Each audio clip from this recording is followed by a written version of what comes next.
11. A fire alarm blaring after congressional candidate Mark Harris slipped out an emergency exit and ran from cameras. Reverend Harris, we have the media trail. You mind a couple words?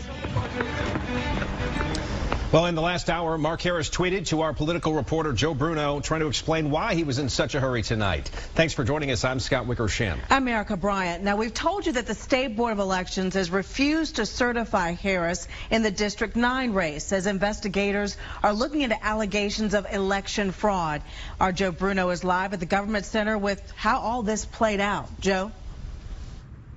Well, after that bizarre exit, Mark Harris tweeted me on Twitter. He tried to explain why he departed that way. He said, "Hey, man, sorry I missed you guys tonight. I had to get to the kickoff of the national championship game. We'll have plenty to talk about in the days ahead. Go Tigers." He was here at the Government Center to address local Republicans. Now, if you watch this newscast often, you know I'm doing stories in this building all the time. I got to tell you, though, I had no idea this store existed. You can see there isn't even a handle for me on the outside to use this door. It's because it's the fire escape. This is the door Harris used to get around, get away from us as we were trying to ask him questions.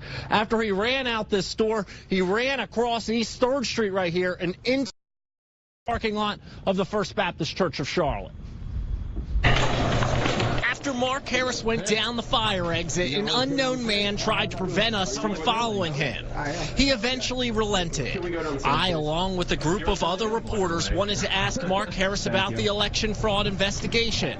So we went down several flights of stairs to do so. Because it is a fire exit, the alarm went off as Harris exited the building. We have the media trail. You mind a couple words? From my cell phone, I was able to record him sprinting across the street. Once he was in the First Baptist Church of Charlotte parking lot, he got in his car and the car was driven away from the media. Mark Harris's Democratic opponent, Dan McCready, also tweeted me tonight. He said Mark Harris can run from the media, but he can't hide from the truth. The people deserve answers. One more note about this door right here. As I mentioned, there is no handle. It's because you can only leave this door. And once you're inside the stairwell, the doors behind you actually lock. A photographer for another news station actually got stuck in this stairwell as we were all trying to catch up with Harris. We eventually had to go and let him out. Reporting live outside the Government Center, I'm Joe Bruno, Channel 9 Eyewitness News. Joe, thank you. Now, because the District 9 election has not yet been certified, more than 780,000 people living in District 9 currently do not have representation in Washington. The investigation centers around fraud allegations involving absentee ballots. Yesterday, we told you Politico is reporting that the U.S. House Democrats are preparing to launch their own investigation into this election, and that could pave the way for a new election in the district, even if a court orders the Board of Elections to certify Mark Harris the winner.